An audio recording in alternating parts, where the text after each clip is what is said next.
கர்த்தருடைய பரிசுத்த நாமத்தினாலே இந்த காலை வேளையில் உங்களை மறுபடியும் சந்திக்கிறதுல மிகுந்த சந்தோஷங்க.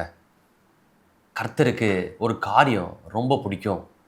என்ன பிடிக்கும்னு கேட்டிங்கன்னா, தம் பிள்ளைகளை கனப்படுத்தி பார்க்கிறத, அழகுபடுத்தி பார்க்கறது அவருக்கு ரொம்ப பிடிக்கும். பார்க்கலேன், ஆபிரகாமுடைய வாழ்க்கையில் அதை பார்க்க முடியுது. ஒன்றும் இல்லாத இருக்கிறாரு, குழந்தை கூட இல்லாமல் இருக்கிறாரு. அவரை பார்த்து சொல்கிறாரு, ஏல் யெஷூரன்னு சொல்கிறார், நீதிமான்பான்னு சொல்கிறாரு, நீ என் நண்பன்பான்னு சொல்கிறாரு, நீ என் தீர்க்கதரிசின்னு சொல்கிறார். இப்படி அழகுபடுத்தி பார்க்கிறார், ஆசீர்வதித்து பார்க்க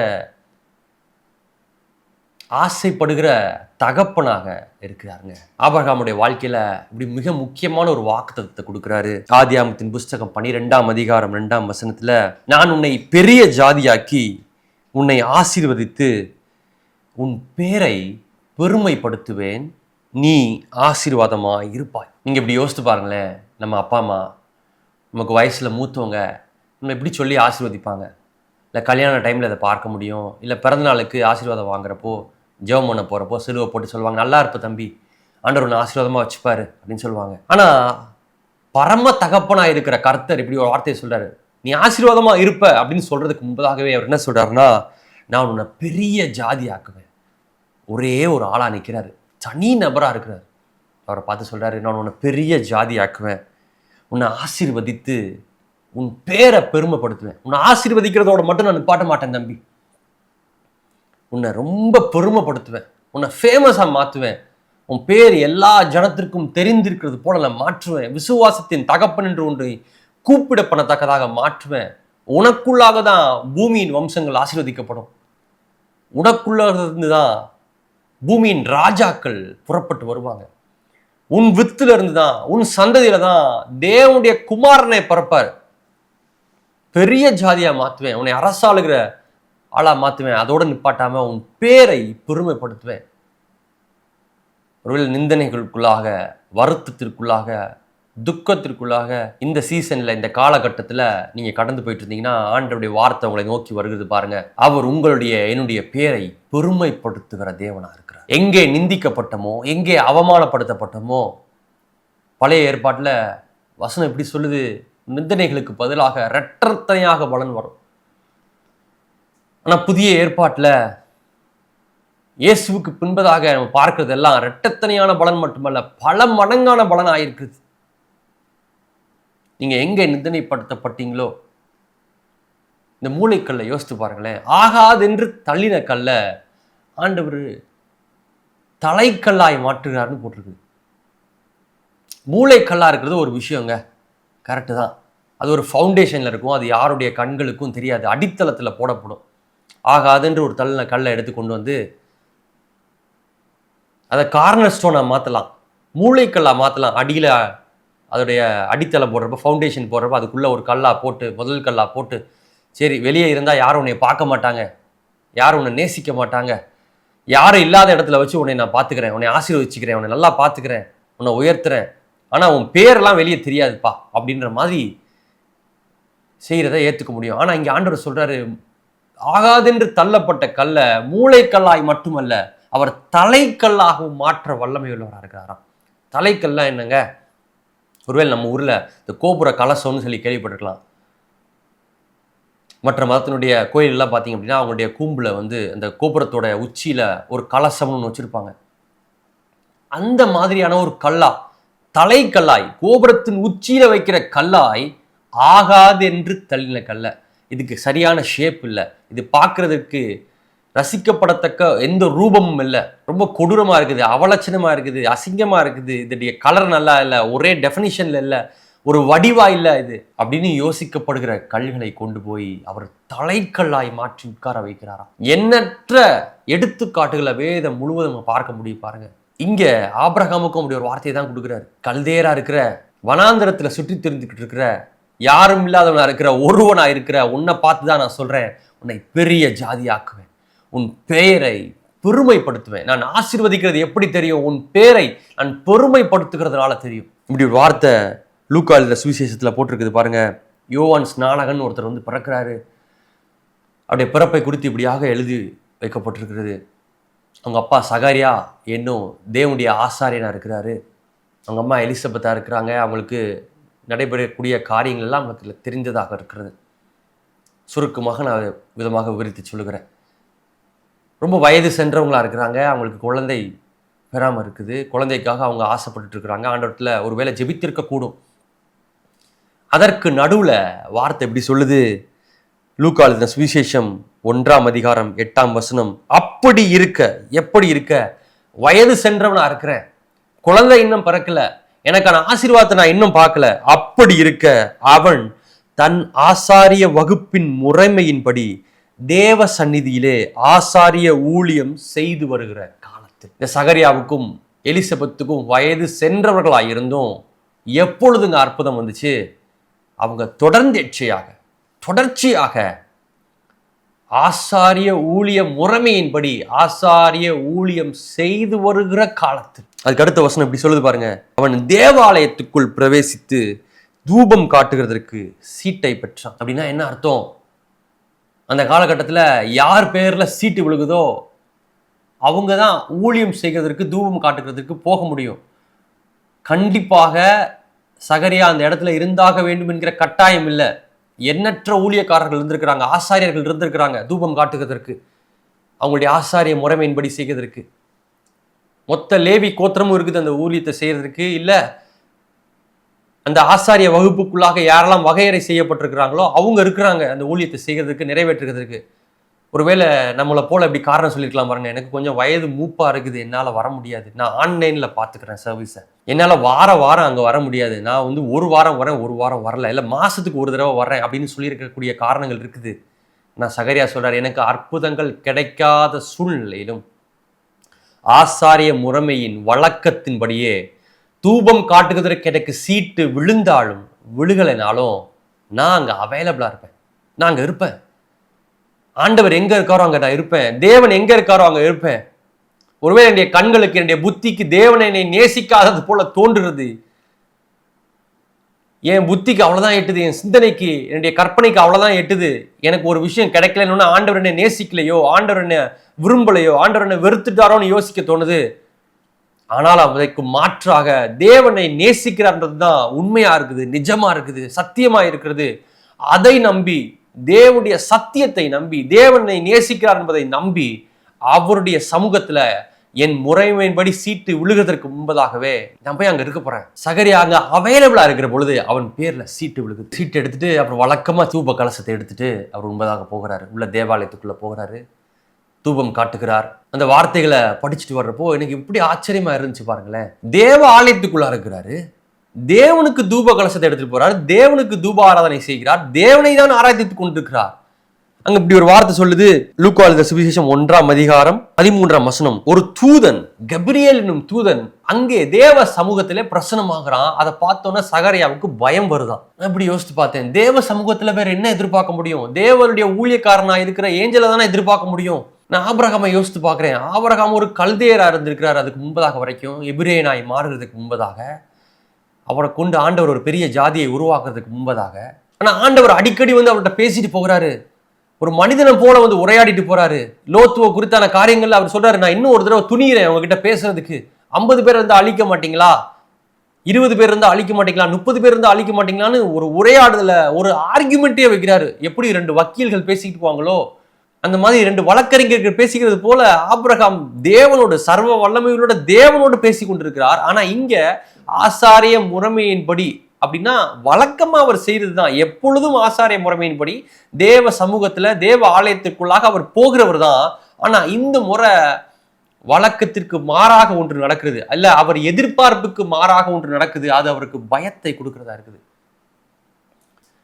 வந்திருக்கிறது தேவதூதன் தான், ஆனா அவருக்கு அது பயத்தை கொடுக்கிறதா இருக்குது. ஏங்க அது பயத்தை கொடுக்கிறதா இருக்குது? ஏங்க அநேக நேரங்களில் நம்முடைய வாழ்க்கையிலும் பயத்தை கொடுக்குது? நிந்தனைக்குள்ளாக போகிறோம், அவமானத்துக்குள்ளாக போகிறோம். தேவனை பற்றி கொள்கிறது தான், தேவனை சார்ந்து கொள்கிறது தான் நம் உயர்த்தப்படுகிறதற்கு, தலைக்கல்லாய் மாறுகிறதற்கு, மேலே எழும்புகிறதற்கான ஒரே வழியா இருக்குதுன்னு தெரிஞ்சாலும் ஏங்க ஆண்டவரிடத்துல போக மாட்டேங்கிறோம்? ஏங்க ஆண்டவரிடத்துல கிட்டி சேர முடியல? ஏன்னா அது ஒரு தொடர்ந்தேர்ச்சியான நிகழ்வாக நம்முடைய வாழ்க்கையில இருக்கிறது மாறி போயிடுச்சு. ஆபிரகாமுக்கு ஏன் பயம் வரல? ஆண்டவரை தரிசிக்கிறது, ஆண்டவரிடத்துல பேசுகிறது அவனுடைய அன்றாட வாழ்க்கையின் ஒரு அங்கமா இருந்துச்சு. ஒரு நண்பனிடத்துல பேசுகிறது போல, தன் மனைவி இடத்துல பேசுகிறது போல, ஒரு மனுஷனிடத்துல பேசுகிறது போல அவன் அன்றாடம் போய் அவரிடத்துல பேசிட்டு இருந்தான், தியானிச்சு கொண்டிருந்தான், அவரையே யோசித்து கொண்டிருந்தான், அவருடைய நினைவா இருந்தான். ஆனா ஆசாரிய முறைமையின்படி ஆசாரியனா இருந்தும் தூபம் காட்டுகிறது வழக்கமா இருந்தும் இங்க சகாரியாவுக்கு அந்த முறைமை, தேவனுடைய பிரசன்னம் இல்ல தேவ தூதனுடைய பிரசன்னமே பயத்தை அழிக்கிறதாக, த்ரெட்னிங்கா இருக்குது, அச்சுறுத்துகிறதாக இருக்குது. ஏன் அச்சுறுத்துகிறதா இருக்குது? ஏன் நம்மளுடைய வாழ்க்கையை அச்சுறுத்துகிறதாக இருக்குது? எதிர்காலம் ஏன் அச்சுறுத்துகிறதாக இருக்குது? ஏன் பயத்தை கொடுக்குதுன்னு கேட்டீங்க அப்படின்னா, உங்களுக்கும் எனக்கும் தேவனுக்கும் நடுவுலாக இருக்கிற உறவு எப்படிப்பட்டிருக்கிறத சார்ந்து இருக்குது பாருங்களேன். தேவன் உங்களை நேசிக்கிறார். என்ன நடந்தாலும் சரி, என் வாழ்க்கையில எப்படிப்பட்ட சூழ்நிலைகளுக்குள்ளாக நான் கடந்து போனாலும் சரி, தேவன் என்னை நேசிக்கிறார் என்பதில் எனக்கு மாற்று கருத்தே இல்லை. தேவனை நேசிக்கிறார் என்பது மட்டுமே சத்தியமா இருக்க முடியும். தேவன் என்னை நேசிக்காமல் இருக்கவே முடியாது அப்படின்றது உங்களுடைய மனது ஆழமாய் நம்புகிறதா அப்படின்றத சார்ந்து இருக்குது பாருங்களேன் நம்மளுடைய பயங்கள். இந்த கப்ரியேல் அப்படின்ற வார்த்தைக்கு இவ்விதமாக சொல்லுது, தேவன் என் பலனா இருக்கிறார். ஒரு காரணத்தோடு அவர்கள் பெயர்களை வைக்கிறவங்களா இருக்கிறாங்க. நம்ம ஊர்ல அப்படி வைக்கிறோமான்னு தெரியல, ஆனா எபிரேயர்களுக்குள்ளாக இப்படி ஒரு வழக்கம் இருக்குது. அவங்களுடைய பெயர்கள் எல்லாம் காரண பெயர்களா இருக்கும், ஒரு சொற்றொடரா, ஒரு ஸ்டேட்மெண்டா இருக்கும் அவங்களுடைய பெயர்கள் எல்லாம். ஸோ ஒருத்தவங்க நான் இன்னார் அப்படின்னு அறிமுகப்படுத்திக்கிறாங்கன்னா, அவங்களுடைய பேரை ஒரு வார்த்தையை, ஒரு லேபிளை கொடுக்கல, இதை வச்சு என்னை கூப்பிட்டுக்கோங்க அப்படின்னு ஒரு வார்த்தையை கொடுக்காம அவங்க யாருன்ற டெஸ்கிரிப்ஷனை கொடுக்குறாங்க. நான் எப்படிப்பட்ட நபர், நான் எப்படிப்பட்ட குணாதிசயத்தை உடைய நபர், தேவன் என்னை என்ன விதமாக பார்க்கிறார், கடவுள் என்னை என்ன விதமாக பார்க்கிறார், எங்க அப்பா அம்மா என்னை என்ன விதமாக பார்த்துருக்கிறாங்க, நான் எப்படிப்பட்ட ஆசீர்வாதம் உடைய நபராக இருக்கிறேன்றத வெளிக்காட்டுகிறதாக இருக்குது. இங்க சகரியாவுக்கும் எலிசபெத்துக்கும் எது பிரச்சனையா இருந்துச்சு? ஆரம்பமான வசனமே சொல்லுது, அவர்கள் மிகுந்த வயது சென்றவர்களா இருந்தார்கள். ஆபிரகாமுக்கும் சாராளுக்கும் எந்த பிரச்சனையா இருந்துச்சோ அதே பிரச்சனை இங்க சகரியாவுக்கும் எலிசபெத்துக்கும் இருக்கிறதாக இருக்குது. மிகுந்த வயது சென்றவர்களா இருக்கிறாங்க, பலன் இல்லாததா இருக்குது. கெப்ரியேல் என்னும் தூதன் என்ன வார்த்தையை கொண்டு வந்து சேர்க்கிறாரு? உங்களுக்கு ஒரு பிள்ளையை கொடுக்க போகிறேன்னு சொல்றாரு. உங்கள் பேரை பெருமைப்படுத்த போகிறேன், உங்களை உயர்த்த போகிறேன். இதுக்காக தானே காத்துட்டு இருந்தீங்க, இதுக்காக தானே தேவ சமூகத்துல காத்திருந்தீங்க, இதுக்காக தானே தூபம் காட்ட ஓடி ஓடி வந்த. இன்னைக்கு ஆண்டவர் உங்களுக்கு ஒரு வார்த்தையை கொடுக்கிறாரு. தேவனே என் பலனா இருக்கிறாருன்னு ஒருத்தர் சொல்றாரு. ஆனா சகரியாவுக்கு இப்படி ஒரு சந்தேகம் எழும்புது. என்ன சந்தேகம் எழும்புது? நான் வயது சென்றவனா இருக்கிறேனே, இது எப்படி நடக்கும்? எனக்கு ரொம்ப வயசாயிருச்சு, இது எப்படி நடக்கும் அப்படின்னு ஒரு கேள்வியை கேட்கிறாரு. அதுக்கான பதிலாக தான் ஏற்கனவே அந்த தூதன் சொல்லிட்டாரு, என் பேரு கப்ரியேல். கப்ரியேல் என்றா என்ன அர்த்தம்? தேவன் என் பலனா இருக்கிறார், தேவன் உன் பலனா இருக்கிறார். சகரியாவே, உன் வயசை யோசித்து பார்க்காத, உன்னுடைய முதுமையை யோசித்து பார்க்காத, உன்னுடைய பலவீனத்தை யோசித்து பார்க்காத, தேவன் உன் பலனா இருக்கிறார். தேவன் இந்த காலகட்டத்தில் உனக்கு ஒரு பிள்ளைய, ஆண் பிள்ளையை கொடுக்க சித்தமாயிருக்கிறார், வல்லமை உள்ளவராக இருக்கிறார். பின்பதாக நடக்கிற காரியங்கள் நமக்கு ரொம்ப நல்லா தெரியும். நீ விசுவாசிக்க கூடாதபடினால நீ ஊமையா இருப்ப அப்படின்னு வார்த்தை சொல்லுகிறதா இருக்குது. இது ரொம்ப ஆச்சரியப்படத்தக்க வார்த்தையா எனக்கு இருந்துச்சு பாருங்களேன். 1ஆம் அதிகாரம் 20ஆம் வசனம், லூக்கா எழுதின சுவிசேஷம் இப்படி சொல்லுது, இவைகள் சம்பவிக்கும் நாள் மட்டும் நீ பேசக்கூடாமல் ஊமையாயிருப்பாய் என்றார். நான் இதை படிக்கிறப்ப இப்படி யோசித்து பார்த்தேன், பேச முடியாதவங்க தானே ஊமை, அது என்ன பேசக்கூடாமல் ஊமையாயிருப்ப? அப்போ இது ரெண்டு தனிப்பட்ட விஷயங்களா? நீங்க யோசித்து பார்த்துருக்கிறீங்களான்னு தெரியல. நம்ம அநேக நேரம் நிந்தனைகளுக்குள்ளாக, அவமானங்களுக்குள்ளாக போகிற பொழுது நம்மளுக்கு பேசுறதுக்கு, நான் இதுக்கு பாத்திரவான் இல்லை அப்படின்னு சொல்றதுக்கு நம்ம கிட்ட பாயிண்ட் இருக்கும், இல்ல அதுக்கு தகுதியான நபர் நான் இல்லைங்க, இதை நான் செய்யலைங்க அப்படின்னு சொல்றதுக்கு இருக்கும். ஆனா பேசக்கூடாமல் ஊமையா இருக்கிறது சூழ்நிலைகளுக்குள்ளாக கடந்து போயிருப்பீங்க. நான் அப்படி என் வாழ்க்கையில கடந்து போயிருக்கேன் பாருங்களேன். இன்னும் சொல்ல போனா ஆண்டவர் சில காரியங்கள்ல உங்களை பேசக்கூடாமல் ஊமையாயிரு அப்படின்னு அனுமதித்திருப்பார். ஏன்னா ஆண்டவர் மிகப்பெரிய ஒரு வல்லமைய உங்க வாழ்க்கையில கட்டவிழ்க்கிறதுக்கு, மகிமையை கட்டவிழ்க்கிறதுக்கு சித்தமா இருக்கிறார். அத உங்க வாயினால, அபிசுவாசத்தினால அது நடக்கிற வரைக்கும் உங்களால காத்திருக்க முடியாமல் எதையாவது சொல்லி அதை வழுவி போக விட்டுருவீங்கன்னு சொல்லிட்டு ஆண்டவர் பேசக்கூடாமல் ஊமையாருக்கு செஞ்சாராம் சகரியாவை. இல்லப்பா கெப்ரியல், நான் சொல்லிட்டேன் தேவன் பெலனா இருப்பாருன்னு சொல்லிட்டேன், உன் வயசை பத்தி யோசிக்காத, ஆண்டவர் கண்டிப்பா உனக்கு ஒரு வல்லமையை கொடுக்க முடியும், உனக்கு ஒரு பிள்ளையை கொடுக்க முடியும், நம்பு, ஆபிரகாமை பாரு, உன் மூதாதையர்களை பாரு, ஆண்டவர் குழந்தைகளை கொடுத்துருக்காரு 100 வயசுல, அதனால யோசிக்காத அப்படின்னு ஒரு ஆறுதலான வார்த்தையை கெப்ரியல் சொல்லியிருக்க முடியுமா? நான் சொல்லியிருக்க முடியும். ஆனா அதுக்கு மாறாக கெப்ரியல் இப்படி ஒரு வார்த்தையை சொல்றாரு. இதுக்கு அடுத்த வசனங்கள் நீங்க படிச்சு பாத்தீங்கன்னா தெரியும். மரியாளுக்கு, இயேசுடைய தாயாராகிய மரியாளுக்கு சொல்றாரு எப்படி அறிவேன்னு சொன்னா அவங்களுக்கு சொல்றாரு, எப்படி அறிவேன்னு அதுக்கான அத்தாட்சியை சொல்றாரு, அடையாளத்தை சொல்றாரு. ஆனா இங்க சகரியாவுக்கு அப்படி ஒரு வார்த்தையை சொல்லல. ஏன்னா தெளிவா சொல்லிட்டாரு, தேவன் உன் பெலனா இருப்பார். நீ பேசக்கூடாமல் ஊமையா இருப்ப. ஏன் பேசக்கூடாமல் ஊமையா இருப்ப அப்படின்னா, உனக்கு குறித்து, உன் பிள்ளையை குறித்து, உன் மனைவியை குறித்து, உன் குடும்பத்தை குறித்து தேவன் வைத்திருக்கிற திட்டம் வித்தியாசமானதாக இருக்கிறது. உன் பேரை பெருமைப்படுத்துகிறது தேவனுடைய திட்டமா இருக்குது. அவர் உன்னை ஆசீர்வதிக்கிறதோடு மட்டும் நின்று விடாமல் உன்னை பெரிய ஜாதியாக்கவும் உன்னை பெருமைப்படுத்தவும் சித்தமாயிருக்கிறார். நீ அமைதியா இல்லாம உன்னை பேச விட்டுட்டா ஆண்டவர் உன்னை ஆசீர்வதித்ததோடு நின்று போயிடும். உன் பேரை அவர் பெருமைப்படுத்த முடியாமல் போய்விடும். ஆனால் நீ கொஞ்ச நாள் உண்மையாரு, பேசக்கூடாமல் அமைதியாரு. உனக்கு சொல்றதுக்கு நிறைய வார்த்தைகள் இருக்குது, திருப்பி கேட்கறதுக்கு நிறைய வார்த்தைகள் இருக்குது. ஏன் இப்படி என்னை பேசுறீங்கன்னு கேட்கறதுக்கு நிறைய இருக்குது. ஆனாலும் கர்த்தருடைய சமூகத்துல, தேவ சமூகத்துல, தேவாலயத்திற்குள்ளாக அமைதலாரு, தேவ பிரசன்னத்துல அமைதலாரு. அதுக்கு பின்பாக நடக்கிற காரியங்களை பாருங்க. அவங்களுக்கு ஒரு பிள்ளை, அவங்க கன்சீவ் ஆகுறாங்க, எலிசபெத் கன்சீவ் ஆகுறாங்க. தெளிவா அப்படி போட்டிருக்குது. அவங்க 5 மாசம் வரைக்கும் வெளியே வரல, மறைஞ்சிருந்தாங்க அப்படின்னு போட்டிருக்குது. நம்ம காலகட்டத்திலேயே ஒரு கரு உருவாயிருச்சுன்னா தாயாருக்கோ இல்லை தகப்பனுக்கோ எப்போ தெரிய வருதுன்னா ஒரு 45 நாள்ல இருந்து 2 மாசத்துக்கு பின்பதாக தெரிய வருது. அந்த காலகட்டத்தில் ஒருவேளை ஒரு 3 மாதங்கள் ஆயிருக்கலாம். இங்கே யோசித்து பாருங்க, அவங்க 5 மாத அளவும் வெளியே வரல அப்படின்னு போட்டிருந்தா ஒருவேளை 8 மாதங்களாக இருக்கலாம். ஆனால் அதுக்கு பின்பதாக இருக்கிற வசனம் தெளிவாக சொல்லுது, தூதன் வந்து மரியாள் இடத்துல தீர்க்க தரிசனம் உரைக்கிற பொழுது 6ஆம் மாசமா இருக்குது எலிசபெத்துக்கு அப்படின்னு சொல்றாரு. உடனே மரியாள் கிளம்பி வர்றாங்க, எலிசபெத்தை மீட் பண்றாங்க, அவங்கள சந்திச்சு அவங்கள ஆசீர்வதிக்கிறாங்க, தேவனுடைய ஆசீர்வாதங்களை பேசுறாங்க. அதற்கு பின்பதாகவும் வார்த்தை எப்படி சொல்லுது, 3 மாதம் அளவும் மரியாள் எலிசபெத்தோட தங்கி இருந்தா. இப்ப கிட்டத்தட்ட 9 மாதங்கள். விவரம் தெரிஞ்சவங்களுக்கு ஒருவேளை நீங்க தாய் தகப்பனா இருந்தா உங்களுக்கு இப்படி தெரிஞ்சிருக்கும். சரியாக 10 மாதத்துல குழந்தைகள் பிறக்கிறது இல்ல, 9 மாதங்களுக்கு பின்பதாகவே எப்போ வேணாலும் எதிர்பார்க்கலாம்னு சொல்றாங்க. 9 மாதங்கள்லேயே குழந்தைகள் பிறந்து விடுகிறது. குழந்தை பிறக்கிற வரைக்கும், முதுமை வரைக்கும் குழந்தை இல்லை. ஆசீர்வாதம், எந்த ஆசீர்வாதத்துக்காக அவங்க காத்திருந்தாங்களோ, ஜெபித்து கொண்டிருந்தாங்களோ, தேவ சமூகத்துல ஆசாரிய முறைமையின்படி எனக்கு சீட்டு விழுந்தாலும் விழுகலைனாலும் நான் ஆசாரிய ஊழியம் செய்ய போகிறேன், தூபம் காட்ட போகிறேன், தேவன் எனக்கு தரிசனம் ஆனாலும் ஆகாவிட்டாலும், எனக்கு வார்த்தை கொடுத்தாலும் கொடுக்காவிட்டாலும் நான் அவைலபிளா இருக்க போறேன் அப்படின்னு போய் நின்னாங்களோ, அதே இடத்துல ஒரு ஆசீர்வாதம் கிடைச்சிச்சு. ஆனா இந்த ஆசீர்வாதத்தை இப்போ வெளியே போய் சொல்லாம அமைதலா இருக்கிறாங்க. எதுக்காக? தேவனுக்காக. தேவனுடைய மகிமை பரிபூரப்பட வேண்டும் என்பதற்காக.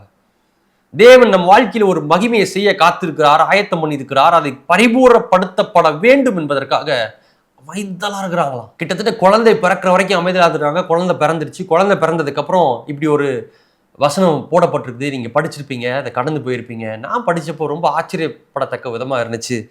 இப்படி ஒரு வார்த்தை சொல்லுது, குழந்தை பிறந்ததுக்கு பின்பதாக 8ஆம் நாளிலே விருத்த சேதனம் பண்ணும்படிக்கு, லூக்கா எழுதின சுவிசேஷம் 1ஆம் அதிகாரம் 59ஆம் வசனத்தை பேசிட்டு இருக்கிறேன். அதன் தகப்பனுடைய நாமத்தின்படி அதற்கு சகரியா என்று பெயரிடப்படால்.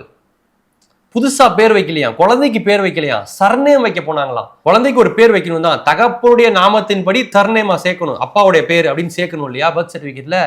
அப்படி சேர்க்க போனாங்களாம் 8ஆவது நாள். அப்போ வந்து எலிசபெத் சொல்றாங்களா, இல்ல இல்ல சகரியான்னு சேர்க்கக்கூடாது, இவனுக்கு நீங்க யோவான்னு வைக்கணும்னு சொல்றாங்க. அவங்க ஆச்சரியப்படுறாங்க. என்ன கேட்குறாங்க அப்படின்னா, உறவின் முறையில கூட இப்படி யாரும் இல்லையேப்பா யோவான்னு சொல்லிட்டு.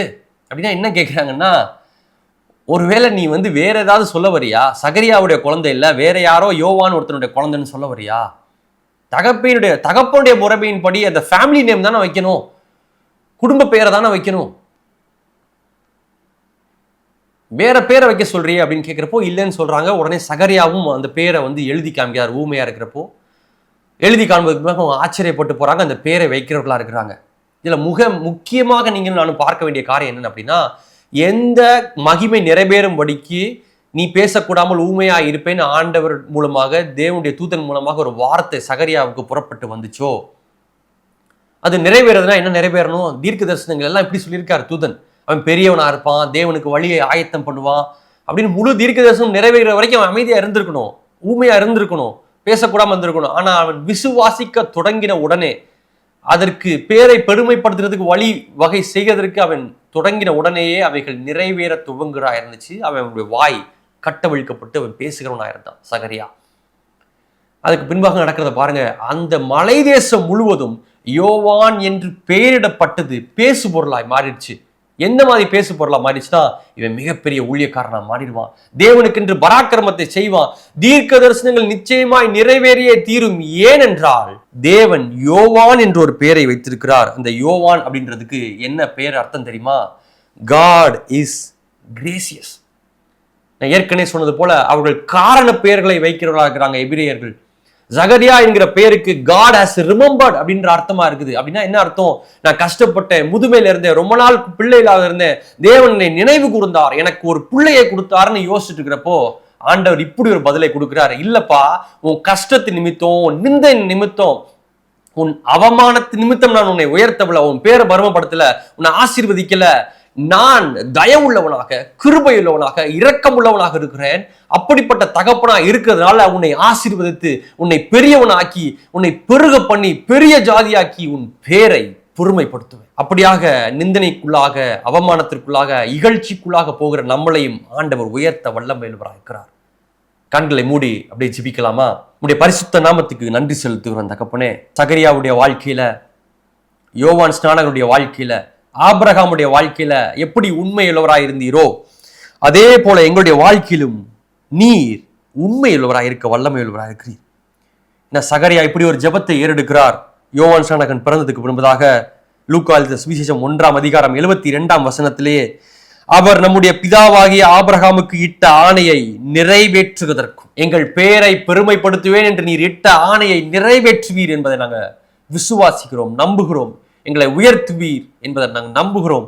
எங்கள் நிந்தனைகளுக்கு பதிலாக, இகழ்ச்சிக்கு பதிலாக உம்மிடத்திலிருந்து பலன் வரும், பேரை பெருமைப்படுத்துகிறதாய் வரும் என்பதை நாங்கள் விசுவாசிக்கிறோம். அதை நாங்கள் பெற்றுக்கொள்கிறோம். இயேசுவின் நாமத்தில் ஜெபிக்கிறோம் எங்கள் நல்ல தகப்பனே, ஆமென். கிறிஸ்து இயேசுவின் நாமத்தினாலே உங்களை வாழ்த்துகிறேன்.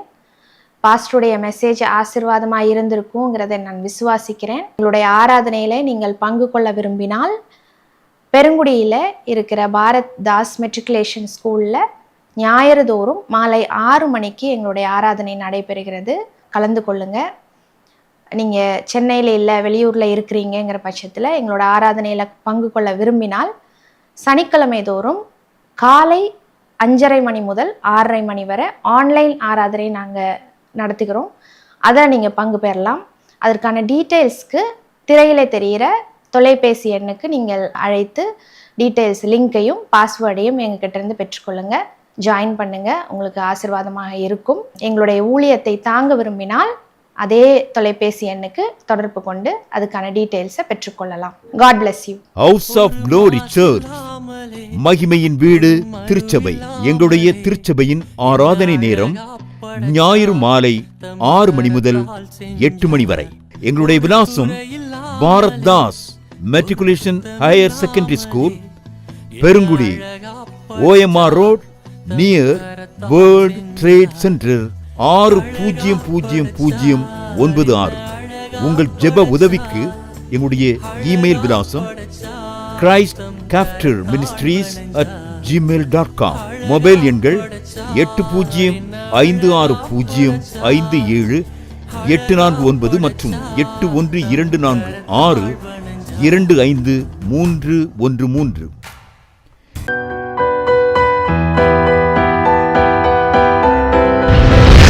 கர்த்தர் உங்களை ஆசீர்வதிப்பாராக.